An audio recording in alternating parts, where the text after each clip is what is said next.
do we even need broadcast now that everything can come on internet? Why do we need the airwaves any longer? The reality is, and we just faced it, a couple weeks ago when AWS went down? It's the backbone of most internet sites. Yeah, also the backbone of our Homeland Security's emergency iPause system, which alerts and sends out the emergency signals to all the stations. It uses the internet instead of a peer-to-peer over-the-air signal. That system was down while AWS was down. So a national emergency, we don't know what the outcome, what the redundancies might have been, could have been stopped during that outage nationwide.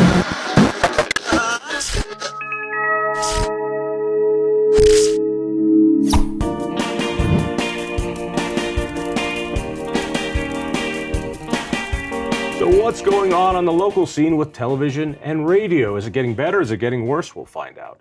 But first, subscribe and like our channel. Click that little bell icon for notifications and find the Devil's Advocate podcast on your favorite listening app. Justin Sasso from the Colorado Broadcasters Association. Very good. Yeah, thank you. That was pretty good. I remember you. So what's the state of the industry? It's disrupted, like everything else. It's disrupted. I like that. It's Yeah. disrupted. There's disruption everywhere. Now, may I go now? May I leave? Yeah, there's your answer. Have a great day. Have a great day. What is the state? We are facing a lot of disruption. Big tech is utilizing our product, our journalists, our newsrooms, and making a lot of money off the backs of those journalists who are doing all the reporting, off those companies that pay all those journalists and keep those newsrooms lit and pay for all those FCC licenses and towers. And then they post to social media, and social media throws ads all over it and keeps 100% of it. So just so folks know, you represent not only Colorado's radio stations, but TV stations. And growing up here, that was everything. You listened to KOA whenever you wanted to know whether your school was going to be closed for a snow day. You watched Blinky's Fun Club on Channel 2. I think you're dating yourself, shut up. And you were watching Romper Room or whatever. Anyways, but now, we don't watch TV, we stream it. So how important is broadcast? That means it actually goes from the station to a tower, and you get it without having to have an internet connection. Well, we're in that space, though. I mean, the streaming space is where broadcast has moved to. So linear television, linear radio has its role. Is extremely linear important. the term? Linear, yeah. Linear means it's over the air. Over the air. It's appointment viewing. So if you're going to watch your 5 o'clock news, it's at 5 o'clock. You can't really. I try to explain this to my kids. Oh, honey, when I was your age and I wanted to watch that, I had to be in front of the TV at a certain time. I had till the end of the Jetsons to get ready for school every morning. Right. So Star Trek, 4 p.m., Channel 4. Dukes of Hazzard Friday nights. And then Knight Rider replaced Dukes. Sorry. Yeah, anyway, which is why you're cool and I got stuck in my parents' basement and never got out. We were watching sci-fi. We were watching a guy just jump cars. So no, you were watching Daisy Duke. Occasionally, I grew into that too. So no, the linear viewing has definitely progressed into more of the digital streaming platforms. I was just talking to somebody the other day, and they said, "Well, how is radio and television contending with the digital platforms?" And I said, well, the reality is if you want to watch any of these channels, you can do so over your Roku, your Fire Stick. It's just a different method of delivery. Nobody has a boombox in their kitchen anymore. You have an Alexa. So when I watch something on Roku and I watch the news, I watch Sean Boyd on CBS, do they get credit for that? Do they get ad revenue for that when I'm watching it through a streaming service? Those systems are, and I don't know the details of those agreements and how they work out, but there are agreements in place to carry that. So to be on Roku, there's people at a much higher pay level than mine figuring out how that's going to work. You recently probably read in the trades, because I read the trades. I would say reading the trades. It was actually a news headline too, but it was, I think, Disney and YouTube are right now at a standstill, and they can't get a deal done. And it's you've heard of retransmission consent, and you see the blackouts on cable. You may lose this channel on Friday night at 5 p.m., that kind of thing. That's just a negotiation. For the older people who still use cable TV instead of just streaming Cable's in trouble. Yes, that's the reality. When when Sean Boyd does a story, When she does a story. I can either watch it on the air, I can watch on Roku, but I might catch it on Facebook or X, Right. which is a standalone. And I see her post something, I go, oh, I want to watch that. A la carte. I don't want to watch the whole show. Sure. I just want to watch that. Does she get any money for that? So she's not going to receive I mean, anything. not her, but Yeah. you know, CBS 4. isn't going to receive anything Right. for that. But it can be monetized by whatever platform you're watching it on, and they will receive 100% of it. There's no share. Right. So if she gets good, or if Kyle Clark gets good at doing a story, the story might become popular on Twitter, X, and they don't get anything. Not a red cent. But I get a la carte TV, which is, hey, you need to watch this. Right. And you might be paying are you paying a subscription for that? Are you paying Roku or a service fee? So that money likely is not reaching those stations. Right, so Which is the old cable model, which was a problem too, when they started offering local channels bundled in with all the specialty channels, of which a third, a 16th of the population was actually watching those specialty channels, but almost everybody wanted their local news channel. So when they bundled that, subscription rates go up and stations didn't see a penny for it. That's why retransmission fees came along, and that's why they negotiate now for what you're going to pay to carry our station, because there's a value to it. It drives subscription rates. and old model right you said now. reconnection fees, is that what you called them? Retransmission. Fees, yeah. So basically, retransmission is, I'm watching Channel 2, but there's a guy there who just at home has his camera up to Channel 2 and is streaming it for me, so I can just watch it on his live Facebook feed, and I don't have to pay for cable then. Technically, that guy would be in violation because it's copyrighted material. So you're getting into lawyers' world now. So there's telecommunications attorneys, which I'm trying to get my daughter to apply herself to and become one, because they make all the money. At the end of the day, when two companies want to merge and it doesn't happen, the only people that walk away with a payday are the lawyers. Telecommunications attorneys. And I really would love my daughter to pursue that path. No, you just want an easy retirement. So exactly. let's go to something I know pretty intimately, which is radio. Yes. And growing up I've here, heard you on it. I've been on radio. Yes. I got a face for it. The radio was this delicious, robust thing in Colorado. Talk radio was a political force on par with a newspaper. Yeah. So the Post or the Rocky Mountain News could say something, but Mike Rosen or Pete Boyles could say the opposite, and it had, but not so much. Neither one of them have. Papers are down, and talk radio just doesn't have the same impact. Basically, it doesn't have the local drive that it once had. It used to have local, KOA for instance, had local talk 100% of the time. And then Rush came along and it was there for 18 hours a day we had local talk, or 21 hours a day. Now, everything seems to be owned by some conglomerate. iHeart owns 8 stations, this other guy owns 8 stations, and it's mostly syndicated. Yeah. You know, there's one local show. I miss the old days when there was. When You're there an was, old man, so, so of course you do. You know, we all miss the old days, and I will say that I got introduced into this industry pretty much from birth. Right. It was my father was in it. My parents owned radio stations. I grew up, you know, I always joke that as a latchkey kid, I was sitting next to a transmitter in the back of a building doing my homework and radiating myself, you know. So that was my upbringing around it. That radio that I knew then in a small community, that was super service local community, local high school sports. The election was literally running down to the, you know, the courthouse building, wherever they were doing the count that night, and coming back with, you know, paper written notes on what the count was at. You know, this is all pre-internet and that world. So that world is so far removed from what radio is today, what television is today. It's still trying to be and serve what it's required to by its license, which is serve the community. But that's getting harder and harder to do as we fragment.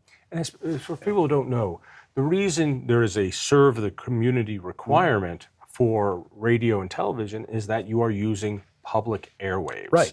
So if you're gonna take this bit of bandwidth for your channel or your radio station, and there's only so much bandwidth, and it's a limited thing, you've got to prove to the Federal Communications Commission. Yeah. Brendan Carr is our current chair.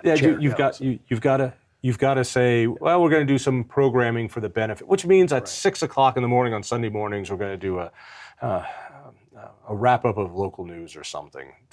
To a degree, I mean, there's no set percentage. It's kind of gray written, but it says, during key day parts, you need to air messages of community importance. So, and that is reported. When I'm on the radio, it's of community importance. There's nothing more. It's 3 hours of filler. But so are they giving you 3 hours now? Actually, they tested me against one of those emergency broadcast tones, and we were tied and for you were tied for listeners. number one. Yeah. So one was of great importance eventually. So it's that to have that license, you have to serve your community. And you have to show the FCC that you are serving your community, and you have to reapply for that license every 7 years, and have this documentation for that. It's kind of an IRS audit every 7 years to show you were doing what you were supposed to be doing. All right, so then here's the larger question. You're a nice guy and all, but what the hell do we need you for? Now that everything we can get online, we have wireless hotspots. Oh, you mean everywhere. what do you need radio and TV for? Yeah. Not me at the CBA. No, I've never needed you. Right. Yeah, but what do I need radio and TV for any longer when I can get satellite radio in my car, and that's not local, but I got that. If I want local, when I want local, I can just go and. When is satellite radio ever talking about your community and what the Golden Dome is doing up the street here? When is talk radio ever talking about that? Very little anymore. Colorado Public Radio does quite a tremendous job and has a pretty deep newsroom. Sadly, that doesn't help me at all. No, that helps my political opponents. KOA has a newsroom. Salem Communications has. It's smaller. It's smaller. I remember when they had a newsroom. Good chance the guy reading the news is in another state these days. A traffic reporter, you can always tell the guy's out of state when he goes, well, we've got a pile up on Vasquez, and things are going fine by Louisville. In Colorado Springs, that was always Tejon Road. Tejon Road. Tejon. Right. But you must be new to the market. So, but because they're conglomerates, they have like a guy in Pittsburgh flipping a switch. I do traffic here and traffic. You do have a newsroom. You have probably not as large as it was 10 years ago. We just recently had Kathy Walker retire as the news director there, and I apologize, the gentleman's name, who I did just meet a couple months ago, escapes me, but they replaced Kathy. They have a new news director in charge of that newsroom. There's a balance, and you've seen it change. You mentioned localism. They are doing local 24/7 on KOA. It's just that they've hybrided the format. Is that a word? They've made the format more hybrid, where you've got more news orient in the morning, to talk and opinionated in the afternoon, to sports in the evenings. So they're trying to hit more and a wider audience, is my guess. I don't program that station. But there's also, iHeart owns 3 AMs, and most of them are running. One of them's running syndicated stuff all the time. KNUS, Michael Brown's doing mornings at KHOW. I know. Yeah. And one is purely syndicated, but I mean, a lot of that product is also that company's product, so they need a place to showcase it. Even KNUS, they've got one local show all day. Yeah. It's fun. And they have a news director. So they are doing their best to serve the community. It's gotten a lot harder. It's gotten a lot harder. But my point was, why do we need the airwaves any longer? Your term is, you're the head of the broadcast association. Do we even need broadcast now that everything can come on internet or satellite or something else? If I wanted local, somebody could start up a YouTube station. And people could watch that as much as they wanted. Right. They could get all sorts of shows like Power Gab and Devil's Advocate on their YouTube station. You can eat into my time promoting your shows. No, good plug though. The reality is, and we just faced it, a couple weeks ago when AWS went down? And we lost a lot of access to a lot of services, some of which you don't even know about. AWS was Amazon Web Services. Right, and it's the backbone of most internet sites. Yeah, also the backbone of our Homeland Security's emergency iPause system, which alerts and sends out the emergency signals to all the stations. It uses the internet instead of a peer-to-peer over-the-air signal. That system was down while AWS was down.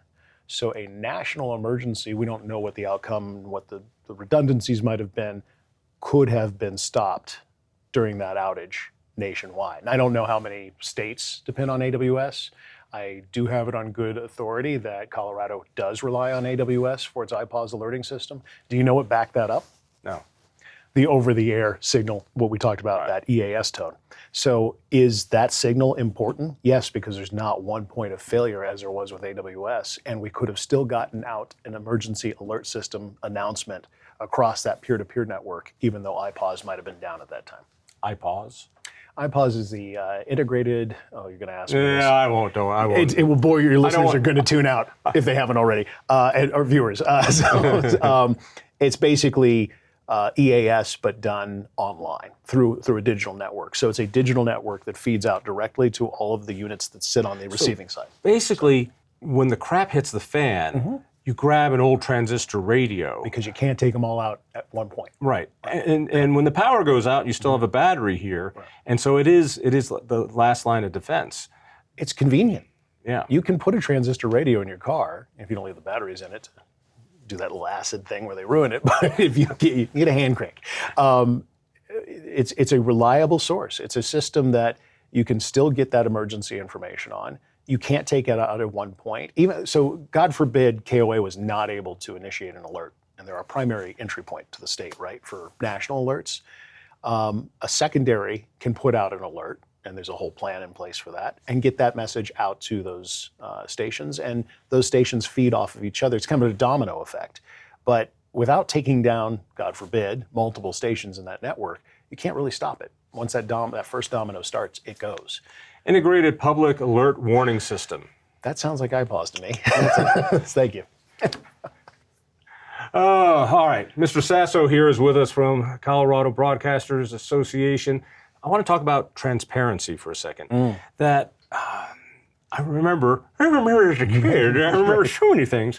There was a place horse and buggy. There was a horse and buggy, and we had a place called Radio Shack. Yes. Now, Radio Shack was so cool because you could buy a little scanner, and that scanner would have that little lights would go brrr, brrr, and until one of the emergency channels popped up, and you could hear a responding signal. Right? Yeah. Now they don't have that any longer because it's digital. Most of it's moved to digital, and you can get digital scanners, but a lot of these corporations, I won't name them, that sell these radios to these law enforcement agencies are now offering the encryption opportunity, a small upgrade fee, whatever you would consider small at state level, yeah. So, but it encrypts those channels and removes that ability for those little scanners you so lovingly referred to find the signals anymore. All right, so I get it. If you're a police station, if you're the cops, if you're law enforcement, and you've got a bad guy who is on the run, and he's got a scanner, he's going to be able to listen to you saying, hey, he's over there, and he's in the silver car, we're chasing him over here, we think he's in this area. It's like, well, then I'm going to go in the other area because he can listen in. So their argument is, we need to encrypt these channels so that law enforcement can talk to law enforcement without the bad guys listening in. You watch too many movies, John. No, I've talked to too many public information officers who tell me that's why they need it. It's their premise. It is their premise. It's a great setup for a Scorsese film. So Heat 2. But it's when we asked multiple times as the media, which we're also blocked out when they encrypt these channels, where has the media ever utilized it in a negative sense? They report on it. No, we don't report. We use it as a form of, it's the initiating point. It's that first domino again. Let's go back to that. I like that. When a newsroom hears that come across, and we're only listening to basic dispatch, there's no SWAT channels, there's no tactical channels. When that first story breaks, God forbid, an active shooter or something's being shut down for some reason or something's on fire, that newsroom then goes to the PIO for that agency. Public Information Officer, thank you. Mouthpiece. Yes, right, to say, hey, we've heard on the dispatch channel that this incident is occurring at this location. Can you verify it? And what would you have us essentially tell the public? Stay away from the area, go to this shelter. That's the whole purpose of broadcast. What's important about over-the-air broadcast is the fact that we still inform communities of those emergency situations. And we've had that piece of information removed because they want to protect from a bad movie plot where there might be a scanner next to the guy just heisted the bank. Yeah, there is.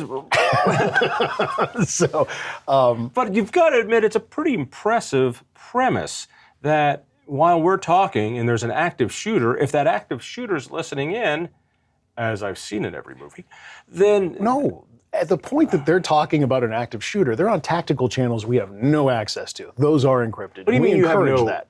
The media would have no access to. The public would have no access to.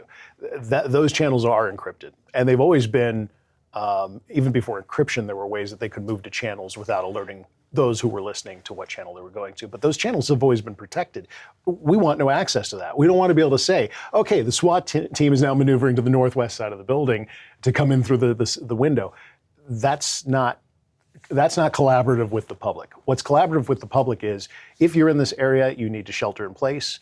If you're in this area, you need to leave this area immediately. So I'll give you a real life story where there wasn't a radio involved, but there was an active shooter in downtown Denver shortly after the Denver PD went to encrypted radios and our newsrooms went silent, could not listen anymore. Some of the newsrooms in Denver were getting very angry viewers calling in to say, there are police all over my street. I'm not allowed to leave my building. They're telling me to stop at the door. What's going on? And they couldn't tell them because they didn't know.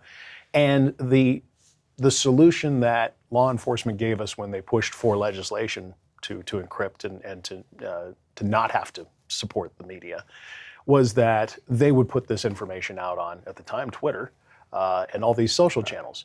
What we found is they do occasionally. Sometimes they forget. Sometimes it's a couple days after the incident, when locking down was important. Especially if there's an active shooter, you're kind of busy.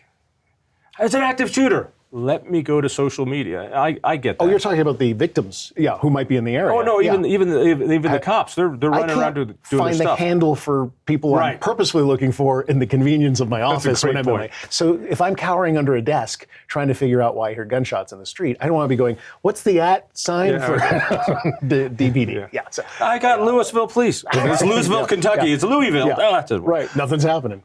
All right. So the compromise seemed to be, well, we'll give newsrooms the code to listen in.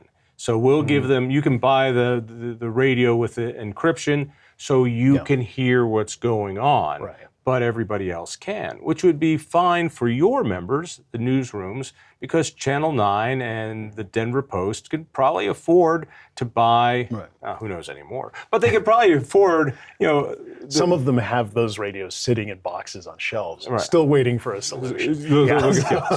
But the average citizen journalist or just concerned citizen who wants to listen in, we can't afford that. We're not going to spend $5,000 on a coded police scanner. And even if you did, you wouldn't have the keys to listen. You'd have a really fancy scanner that's a desk weight. Right.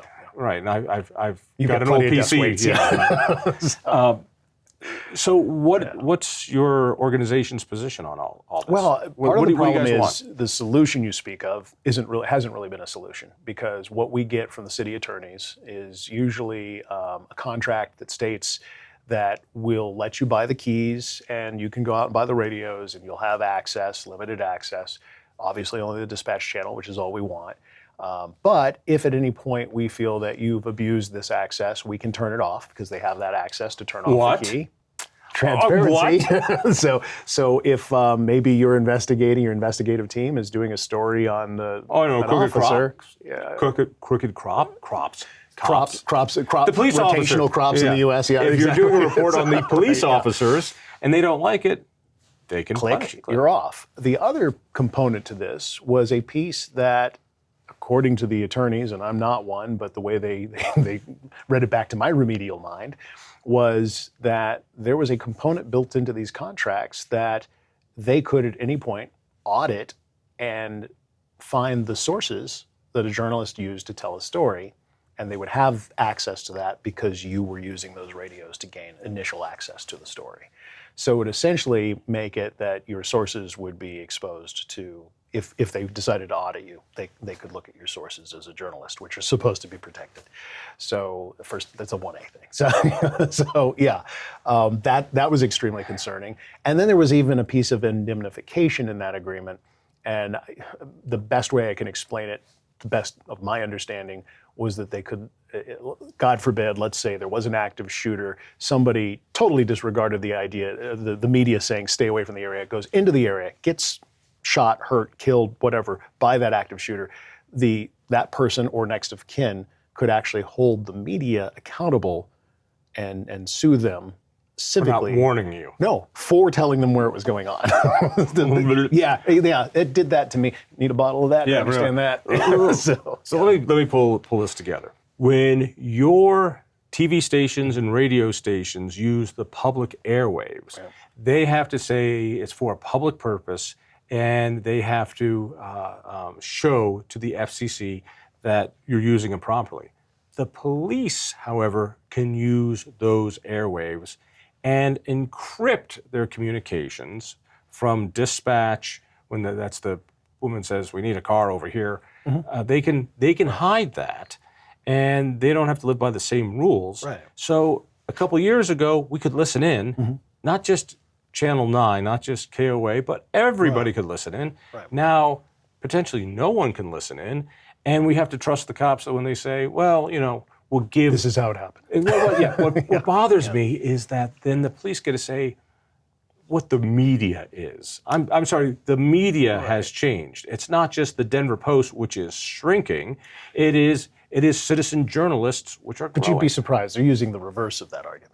The idea is they don't want to define what the media is because it could be the news organization with the big expensive, logoed van and the antennas that come out of the top of it, building, and the name on the building, or it could be Justin in his basement, renting space from his mother to type out a blog. Which might have more readers than incidents Denver where Post. Some of those people are usually retired journalists who do a great job of going out independently, and there's nothing wrong with that. But I think to a certain degree, and your viewers and listeners may not appreciate this, but I think to a certain degree, you ask what's the importance of over-the-air transmission. You're required to get through a lot of hurdles to get to that FCC license, right? So that requirement also requires that you have established newsrooms and journalists that are working by certain guidelines. Sure, there's always biases in everything. So you're going to get left bias, you're going to get right bias. We have two, cable news networks that are clearly identified on both sides of the spectrum. But the reality is those newsrooms that are licensed by the FCC are still held accountable by our government, are still held accountable by their communities, and to a certain degree, that is the justification for them to be a trustworthy news source. Because if you go out and make up a story, Brian Williams, perhaps, would be a good example. Right. You go away. you go into the abyss of what MS Now is what it's called. That is punishable. There's some form of action that can be taken. If I just want to get online all day, use some kind of handle, some kind of @sign name, and put out false news all day long, I can do that on any social media platform. No one's ever going to take down my account unless you're a presidential figure. Yeah. Yes. There was some bias that they admitted to after the fact. But again, shouldn't we be a little bit more cautious? Real quickly, back to... They admitted to that, is what I'm saying. Yeah. Back to the transparency of police scanners. What is the current law? Well, the current law is there is no law. It's the Wild West right now. They can encrypt. They can choose not to encrypt. If they do choose to encrypt, they can force feed the media this agreement that they all know no one will sign. So they just say, well, we've come to terms, that's our agreement. The part that they're violating is there's actual legislation that says they're supposed to work collaboratively with the media to come up with an agreement. And instead what they did was they wrote an agreement they knew we'd never sign, shove it across the table and go, we worked up an agreement, you don't like it, too bad, so sad. It's not been a collaborative effort at all. At no point has this association, organization, or any of our media members been invited to a table to negotiate how that might work. Even then, I find it insulting that the guys who can afford to hire you and afford the membership dues and it's pretty inexpensive. But compared to the idiot down in his basement who also wants to listen into the scanner, he doesn't have any representation. He doesn't have the money. He doesn't have an association. And my worry is maybe you guys do come to an agreement with the police, and the guy down in his basement who wants to listen in, he can't. He can't, the public can't, and that is where the Colorado Freedom of Information Coalition stands up for the public's right to know. Broadcasters is in my name. Media is what we focus on. And to a certain degree, and right or wrong, however you look at this, what I'm doing is representing the broadcasters so that they can access that information and get it out to the public. So I don't have the pockets or the depth of lobbying to be able to fight for the general public. But with the limited resources we have, at least we can keep that door open so the public is still informed. And I realize that's a hot button with a lot of people. People are concerned about the police and ICE agents when they're wearing masks now, and that concerns me as well. You know, masked police, that starts feeling a little secret police-ish. And so the secret police now have their own communications to talk to one another that citizens can't audit. People should be concerned about this. Well, there's no system to audit. There's no system to review. There's no system to even alert the public. We depend on the PIO calling a newsroom and saying, or the news department calling a PIO going, hey, viewers are calling in or listeners are calling in saying this building's on fire. Is that, because they're not going to report that until they can confirm it. So. To wrap up on this, and you might not be able to say a lot, but there are more and more mergers happening.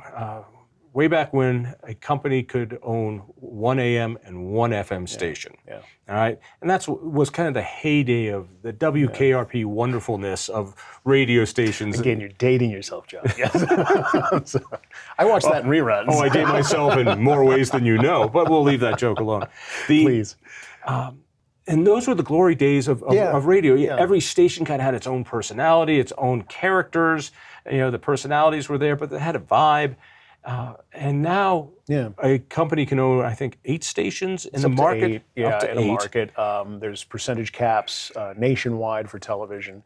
And we're actually working toward trying to eliminate a lot of those caps and advocating against it because, look, I know that sounds ugly on its face, but you have to realize that we're up against big tech. There are like 4 operators that we're up against. Now when you say the big 4, you're talking about, X, Facebook, Google, TikTok, and they have no regulation over them. Nobody's checking their records to see that they're putting out legitimate information, that they're serving their community. And I don't want anybody doing that. That is. But there's a degree of responsibility and accountability that broadcasters have to their communities. By the way, the part we haven't touched on is the fact that when is the last time any of those big tech groups came into a community that was burned down by a wildfire and raised a few $100,000 to support them? Broadcasters are doing that constantly. And again, if you go back to our trades, John, there's literally, that becomes the last quarter of the year, is about how much stations, especially radio in communities, is raising for a children's hospital, is raising for flood victims, is raising for fire victims. That's a constant, and we would lose that component. So I'm looking at Channel 9, and I forget what other channel, their sub-channel is, being owned by KTVD, being owned by Tegna, and now it is going to be owned by, I'm blanking out on the company name. Nexstar. Nexstar. But Nexstar already owns 2 and Channel 31. So out of the 5 networks that really serve local news in Denver, you're going to have one company owning half of them. Again, so far above my pay grade. There are really intelligent people making these decisions and figuring out how and why this needs to happen. The only thing I think I could lob back to on a national level is you're going to continue to see more of these mergers because this is the outcome of us up against big tech. They have much deeper pockets. They don't have any of the overhead we have in journalists and newsrooms and the equipment to make it all happen. They actually rely on us putting information and content on their channels. Imagine if we all stopped posting to Facebook for one day. What would you watch? What would you go on? It'd be all cat videos and babies. So without that content, those platforms are somewhat meaningless. And with no structure to support any form of the expense that these stations take on, I think you're ultimately going to see collaboration and merger have to occur on a wider spread basis to keep the industry afloat because it's imbalanced right now. People want to get more information about the Colorado Broadcasting Association. Where do they go? Absolutely. coloradobroadcasters.org. You can visit our website. Of course, you can reach out to us there. And you're the guys to complain to when our cable rates keep going up. Absolutely not. Absolutely not. That's the Telecommunications Association. So you can call him. Please and do when, not. Yeah, when they yeah. when they Although, cancel, are they still raising rates on cable? and when they cancel my favorite sitcom that nobody watches, he's the guy to talk to. Yes, you yes. have direct I'm control like of that. This with the head exec, all the producers at NBC. They call me for to verify what what skits should make it on SNL. Yeah, no. And you were responsible for Jimmy viewer Kimmel, like the rest of you. Yeah, exactly. Yeah, that is again. I wish I could be at the level of responsibility just for the payday, but no, that's well outside of my range. I'm still going to call and complain. Yeah, please do. Thank you so much. Thank you, John. Think freedom. If you enjoyed that conversation, by all means, click one of these other great programs. We have the best conversations with the most fascinating Coloradans. And subscribe to our channel. Just click down below and hit that little bell button too. You don't want to miss a single show.